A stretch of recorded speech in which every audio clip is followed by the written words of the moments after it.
Okay, so I'm just going to see if I can make us live on Facebook, Catherine. Let's see. Okay. It makes me nervous every time we do this bit. Technology. So as long as I don't share it to my own page rather than, so we're going to Alvanley as Alvanley, click on next, deep breaths, hair's all right. You can't really do much with it when you've got a headset on, can you? So it's saying preparing, top left. So let's go. All about flu. I think that's what we called it, isn't it? Right, I think we may just about be live on Facebook. Let's click go live. Go live anyway. Yay, I think we are. Oh, live on Facebook, imagine. So I think we're back at the beginning of the first Facebook Lives we did, Catherine, me and you causing trouble. Yeah, way back. When was that? Don't know. I think I had less greys at that point, but it's been a nice summer, hasn't it? It's been all right. Been weird, hasn't it? And we've not seen as many of our lovely patients as we'd like because of COVID. Yeah, but we're missing everybody. But looks like we're having a little bit of an Indian summer now, so we can get outside after work and enjoy a bit of sunshine. Right, so we're talking about flu, flu vaccinations, the flu clinics that we're having.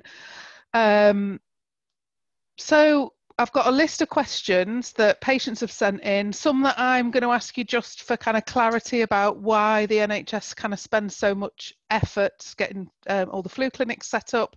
So I'll just whiz through them if that's all right. Yeah, cool. So it's flu time again. We seem to just get over flu, don't we? And then we start thinking about the next campaign. So when do we start? When do we start thinking about it? So officially the flu campaign runs from September to March. So that's our official period. But we start thinking and planning in May, June, which is, or even before that at Easter, which is a bit like, really? But there's so much planning involved between all of us, ordering vaccines, setting up clinics, searches. It is a massive thing. So yeah, we start Easter summer with our flu meetings, which sounds ridiculous because we're not even going on our summer holidays by then, but we're planning flu. No, but we also struggled a bit this year because we were worrying about social distance and stuff, weren't we? We didn't know whether it'd be done on a Stockport wide basis or whether each practice would do it. So it did take a little bit more planning from our side as well. So just to be clear to everyone, who's eligible for a flu vaccination, a free flu vaccination? So the inclusion criteria, if you fit it, is anybody who's 65 years or older, anybody that's in one of our what we call at-risk groups. So this is largely our chronic diseases, long-term conditions, asthma, diabetes, COPD. And then we've got our other cohorts. We've got our carers, we've got our residential and nursing homes, got our pregnant ladies, and that's our usual inclusion criteria, but we've got some added this year, haven't we? Yeah. So the ladies that are pregnant, the midwife is doing all those as part of her normal cycle. We don't get involved in that bit of it, but she uses our vaccines. That's right, isn't it? Yeah, and the flu campaign this year is all about reducing footfall. So it seems silly that our pregnant ladies go and see the midwife and then they have to come and see me for a flu jab. So it's all about making every contact count and doing as much as we can in that one contact. So I'll be in close liaison with the midwife. She'll have access to our vaccines and she knows which ladies to give. So it's all planned and all good. Brill. So kind of following on from that, why should people come to us for their vaccines and not go somewhere else? So I think the big thing is that, you know what, we've missed all our patients, we've missed you lots. We've not seen much of you through this pandemic. So it's an opportunity for us to firstly say hi, hello, have a little catch up. Flu clinics are really quick, they're really busy, but it's nice for us to set our eyes on you and say hello and see how you're doing. There's other things that we can offer as well. So as well as our flu vaccine agenda, we've got other public health agendas. So we've got our shingles vaccines, we've got our pneumonia vaccines. So at our flu clinics, we can offer these vaccinations as well. And then obviously if there's anything else that needs doing, we can book you in for your hypertension review or your diabetic review. And then it's a real holistic approach rather than going, oh, have you just come for your flu jab? So it's a really nice opportunity for all that. So that's the benefits of having your flu jab with us. Okay. So there are other providers that are doing flu, mainly pharmacists, aren't they? Yeah. So if you're not in our inclusion criteria, that's the term you use, isn't it? So Yeah. if you're not in one of those groups, you can go to a pharmacy and have it done as a private patient. We can't do any of our patients privately, so we only have enough, don't we, for our patients who are in that inclusion criteria. So if it's somebody who's worried because they're, I don't know, a bus driver or a taxi driver or any of those things, they don't fit our criteria, but they might feel that they want to have one, and that's done as a private appointment. Yeah, and more than ever, it's important for the flu vaccine because we know that COVID is co-circulating. We know that we get winter pressures. We know that we get chest infections, pneumonia. So more than ever, the main message is please get your flu vaccine if you're in the criteria. If you're not, it is a good health idea to do it. Like you say, as long as you have it, it doesn't really matter where you have it if you're not in that inclusion criteria. Okay, you used a phrase then, co-circulating. That just means that flu, and we know COVID's here and we're expecting flu to come. So that just means that could you get them both at the same time? They're both viruses, so in theory, unless we swabbed, it'd be difficult to know is it flu or is it COVID. But what's important is that because they're both around at the same time, our at-risk groups are people with diabetes, our COPD, our asthma, all the people that we want to give the flu vaccine for are all the patients that we know could get more poorly if they get COVID. Okay. So all our patients that usually have it, brilliant, come in this year. But as well, all our patients that in previous years have said, I don't fancy it, I'd like to decline, I don't want it, reconsider, really think about the benefits of it now in this new world where we've got COVID. Yeah, it's a preventable thing, isn't it?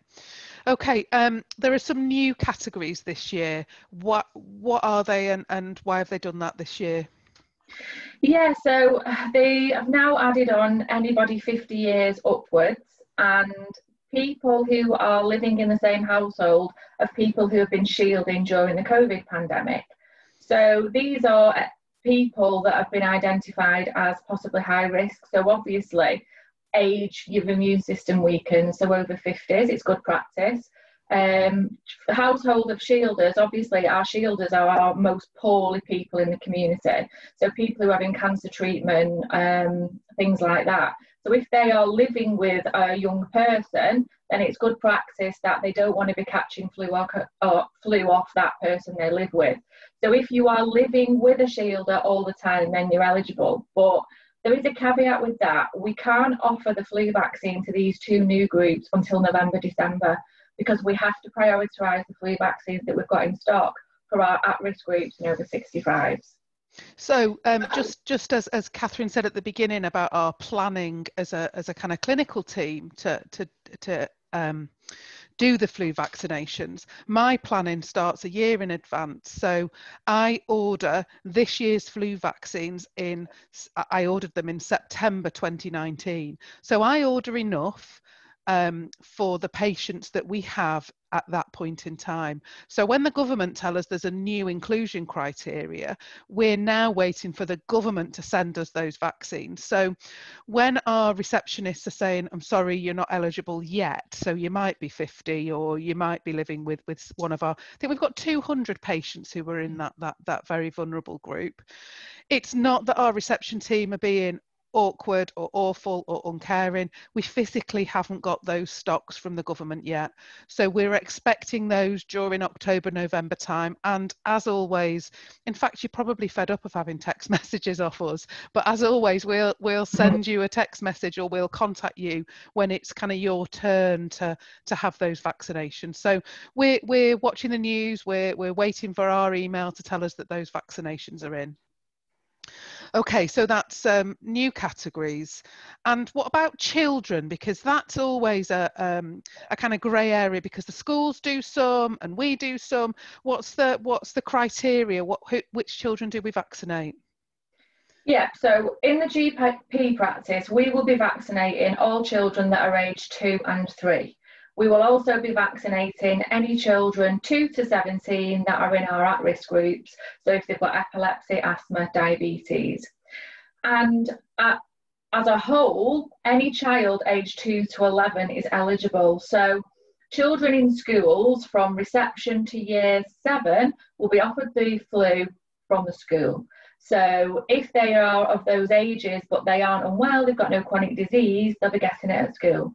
So we will be giving to age 2 and 3-year-olds and anyone in an at-risk group from 2 to 17, and that'll be the nasal flu. Okay, so Lizzie's just asked us a question on Facebook. Can I ask what age the little ones can have the nasal spray from?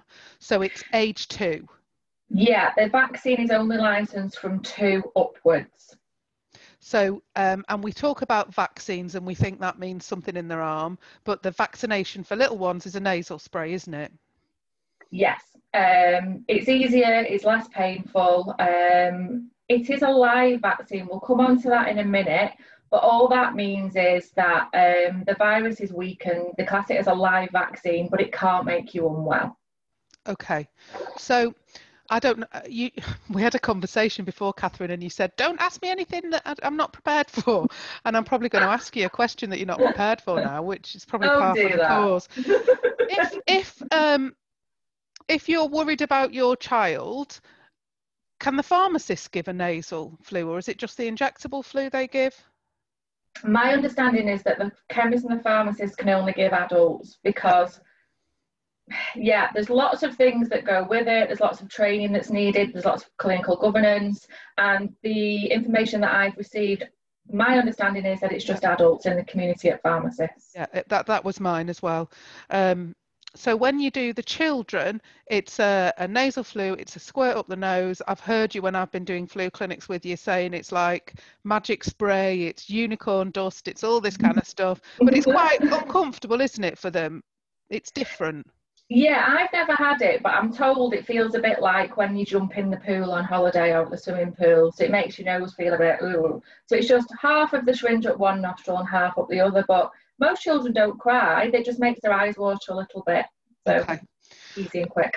And when you give those, you're going to be wearing more PPE just in case it makes the little one sneeze or cough or whatever. Yeah, we know that with COVID and flu, it's passed on through droplets, so sneezing and coughing. So it seems sensible that if we're giving something up the nasopharyngeal that might sneeze or cough, that we should wear our splatter visors. So we'll be wearing visors and face masks when we're administering the nasal flu. Pharyngeal, did you say? Nasopharyngeal, it just means it's going up the nose and it could go around that way. Okay, up the nose. Right, and then we're doing, again, something new, which, you know, that's what we do, isn't it, at Alvanley? We're doing a drive-through clinic. Yeah, it's exciting. Yeah, it's exciting, isn't it? Oh, I'm still a bit nervous. I'm really looking forward to the first one we do. It's being done in other areas. In fact, our colleagues down at Blackmore Vale, I don't know if you saw some of their pictures, Catherine. They've had a drive-through at an airport, and one of their patients flew in to have their. That's amazing. So I hope that made the news. It did. It certainly made their local news. So I don't think we'll have anyone landing their helicopter on Morrison's car park, do you? No, but it would be funny. And it's nice that we are embracing these new ways because it's really challenging. And the fact that, you know, how we are, we like to do things differently. So we'll embrace anything that comes our way. So we're going to make it fun, aren't we? It'll be a success. I'm sure we'll have plenty of stories from the drive-through flu clinic, that's for sure. So just so that if patients have booked in for that drive-through flu clinic, so the girls and boy on the reception are giving them an explanation of what that is like. So they're telling them what to wear, how to sit, all of that thing. Do you want to just go through that whole, you know, if you're booked in for a drive-through, what does that mean? Yeah, so the patient journey will be that you will be in your car for the journey. So you will arrive at Morrison's Bredbury and will be entering near the petrol station tyre pod end. And we will have marshals, we will have a registration. So without an appointment, you will not be allowed to enter the clinical stations. So once you've been seen by the marshal, we will have laminate posters, so we don't have to wind windows down and chat to you, and you'll be instructed to expose your arm on the window side if you're the driver. We may have families in cars, we might have 2 or 3. Again, everything will be just given through windows. So wear something comfortable, something you can expose the upper area of your arm, which where we give it. You'll be then directed to a clinical station, and then you'll be turning your engine off, and then we'll confirm your name and date of birth. We'll do a quick consultation. You'll have your vaccine. We'll check you're okay and that you're safe to drive off. And then the marshals will help you reverse and drive out. And hopefully it'll be very quick and simple. Okay.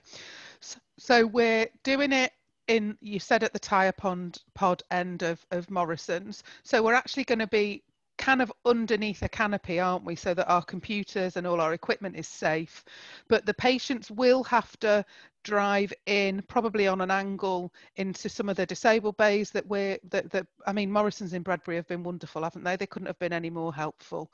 So they've been so helpful. Yeah. So we'll probably drive in sideways, so you'll have to reverse to get out. Just one of the things I'm twitching about is that I know we're telling people to wear a short sleeve.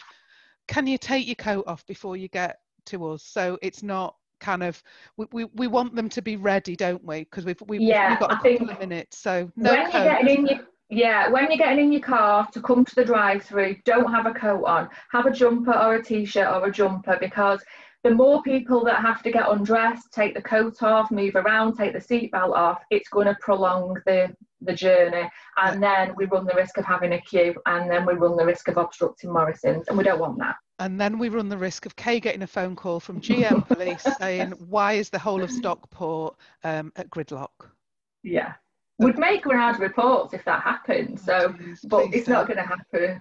So Lisa Williamson's just sent a message to say that she's cancelled a helicopter. So she must shame. Yeah. So they drive in, have their vaccine through the window. They're wearing a mask as well at that point. Yeah. So they'll have a mask, we'll have a mask, in and out, and we're hoping that it'll take 2 minutes per person. Yeah, we'll probably be optimistic, but you know, in reality, we've got stores, it's well signed, we're well organised. It will be a very quick manoeuvre, definitely. Yeah, so our wonderful practice health champions are going to be helping us as well. Yeah. Okay, so right, so some questions from patients now. Every time I have a vaccine, I get flu. Why is that?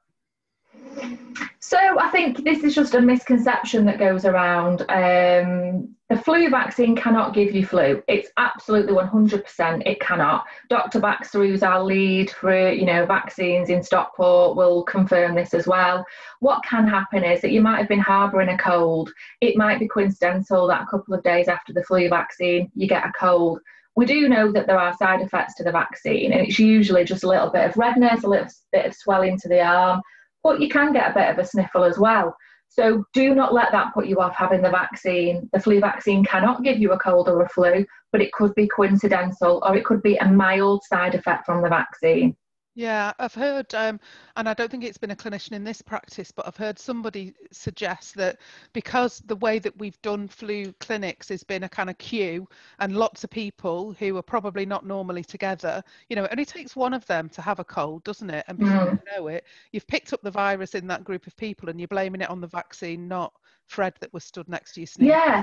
And I think that we've got the drive-through, but we've also got a walk-in. And because our walk-in will be social distanced and hand washing and face masks, I think it is a lot safer way to do a flu clinic than we have previous years. So it'll be interesting to see how that works. Do you want to describe that walkthrough? Because we've not done that. Yeah, so we'll be doing the flu clinics on the ground floor of the health centre. The walk-in clinics will only be from 4:30 onwards. We share the building with lots of other of our colleagues and health professionals, so we need to wait until the building is quieting down. You'll be coming in from either entrance, back or front. Again, we'll have a registration table and marshals. You'll be walked down to a clinical station. You will have your flu vaccine, and then you will go out through an exit. So there'll be an entrance and an exit.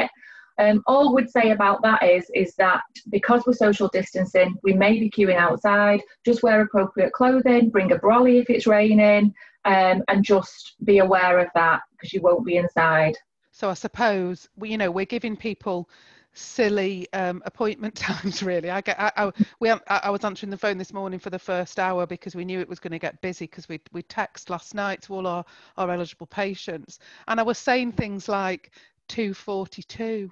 And it seems silly to give such a, but the patients are booked in every 2 minutes, aren't they? So Yeah.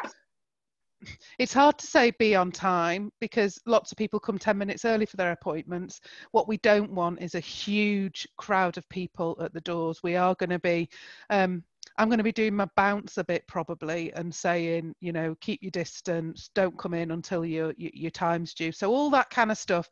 And again, it's not about us being kind of military and regimental and bossy about it. It's absolutely for our patients' safety. Yeah, that's paramount this year, isn't it? Yeah, definitely. Okay, so just had a question from Julie Davis asking when will the over 50s get it? So we've answered that a little bit earlier on, Julie, and it will probably be November time. Okay, so what is the difference between the vaccinations? My husband's 66 and has a different one than me. I'm 64. Okay, so the reason why it's different is the one that we use for 65 and older is formulated with something that we call an adjuvant.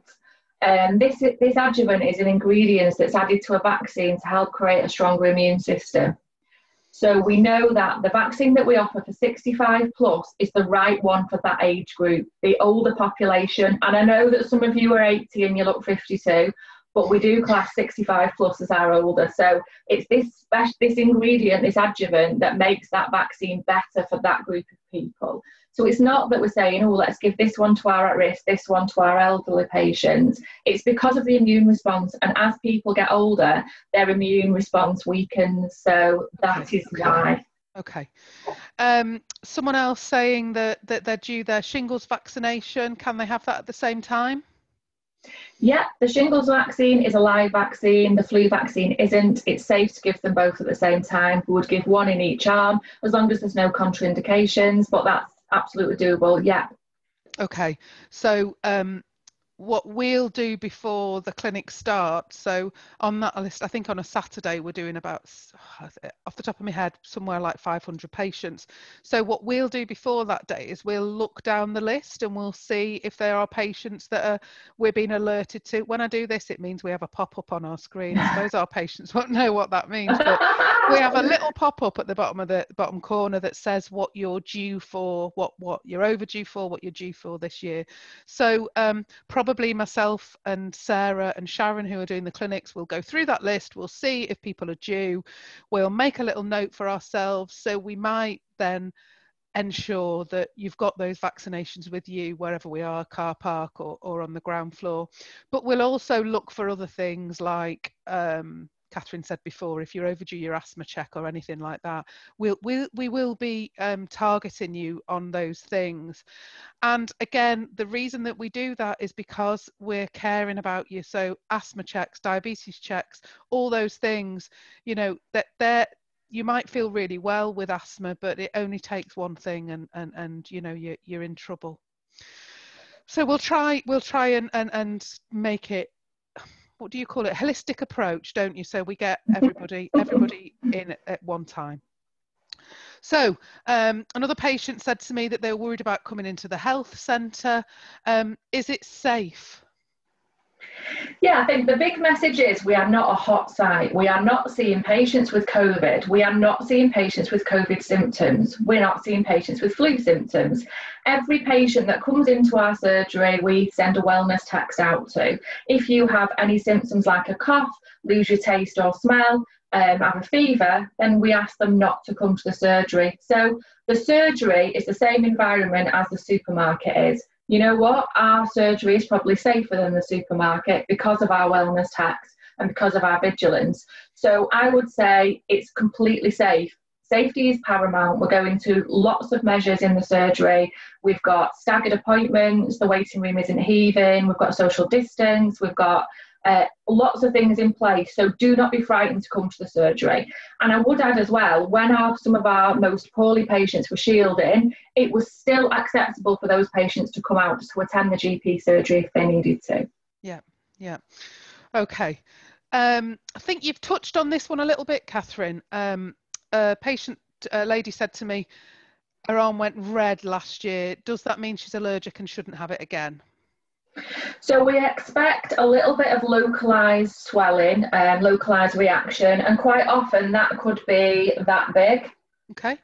We would worry if it was the full circumference of the arm. A little bit of redness, a little bit of warmth to touch is normal.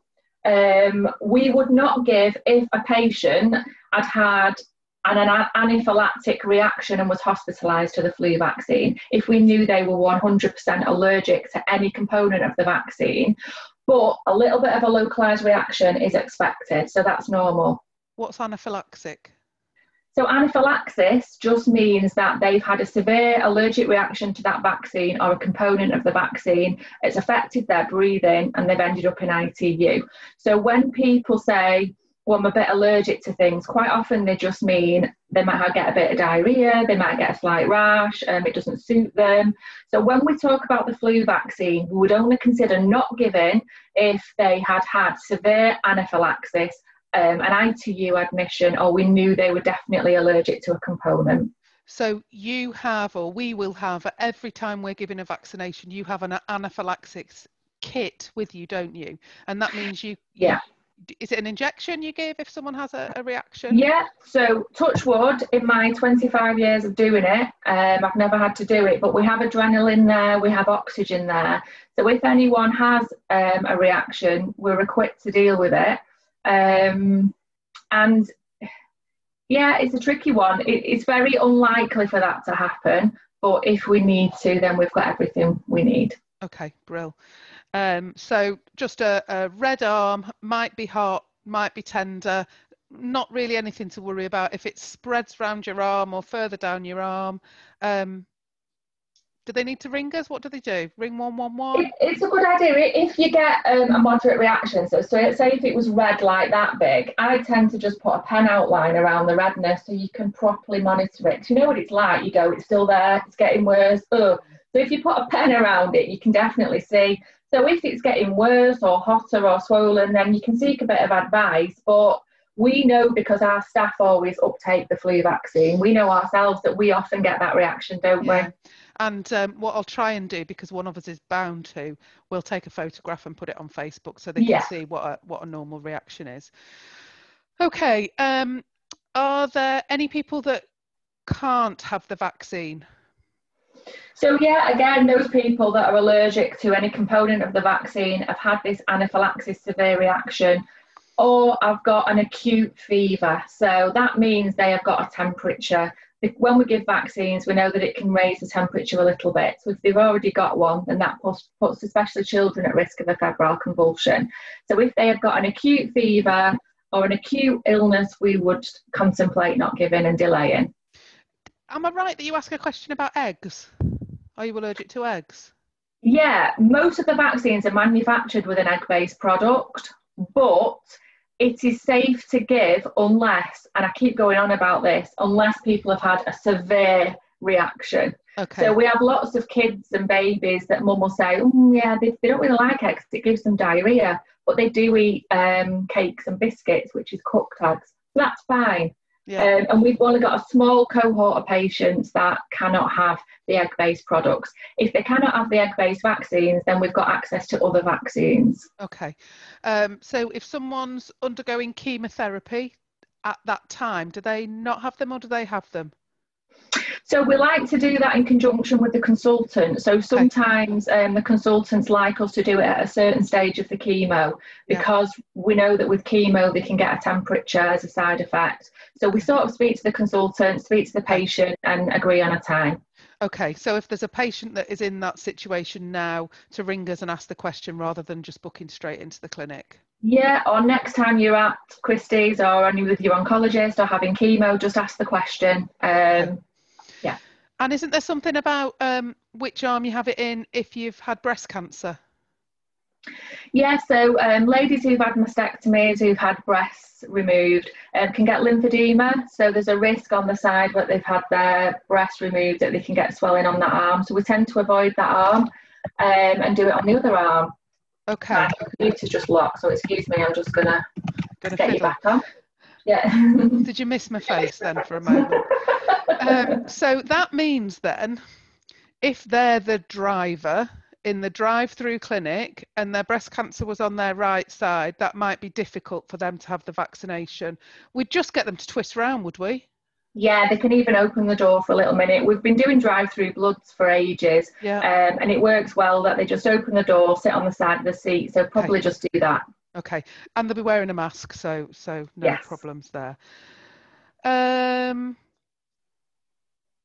Why are we only vaccinating children aged 2 to 3?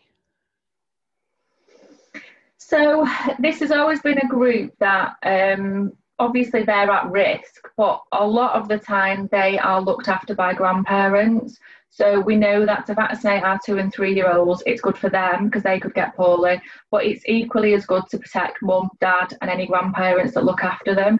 And now we're vaccinating every age, aren't we, from 2 to 11, but not 12. So I imagine next year they'll have 12-year-olds on, because that's what tends to happen. So all of those other ones will be done at school. Now here I am again with another question I've not prepared you with. I know we've got some mums that homeschool. They contact the education department, don't they, at the council? Yeah. Anyone homeschooling flu from the school nurse, they have access to that. And I believe that if children don't get it in school, the school nurse is quite often sessions, so they'll be able to get it at one of those sessions. The key thing is that we all are given our cohort of vaccines at different times. So it's important that you go to the provider that you're supposed to go to, be it school or us, because if you try and make an appointment with us when you should be having it at school, when you get here, we won't be able to give it to you because the vaccines we've got have got to be for specific people. Yeah, and even in this building, we've had flu clinics going on already because they've had their vaccines before us. Yeah.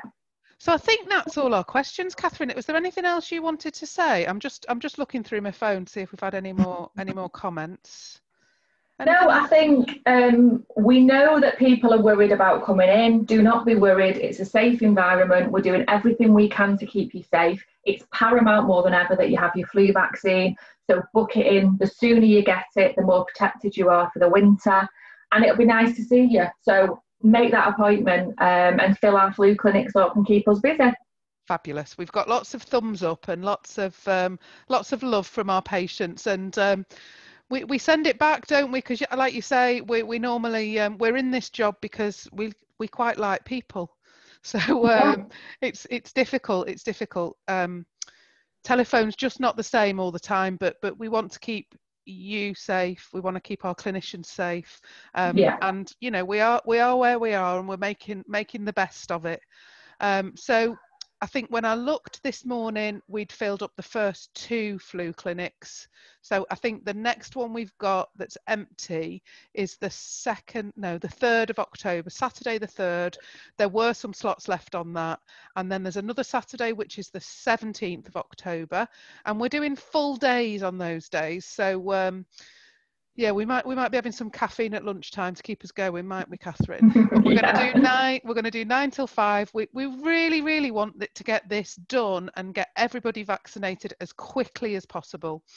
Then I think we've got about 5 Monday evenings as well, and they're, as Catherine says, on the ground floor, keeping you away from anything else that's going on in the building, but just really that the other practices in the building might still be having patients during that time. So I'm sure we don't need to tell you to kind of be respectful for anyone else that's in the building.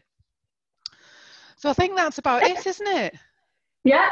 If anyone's got any other questions, put them on the Facebook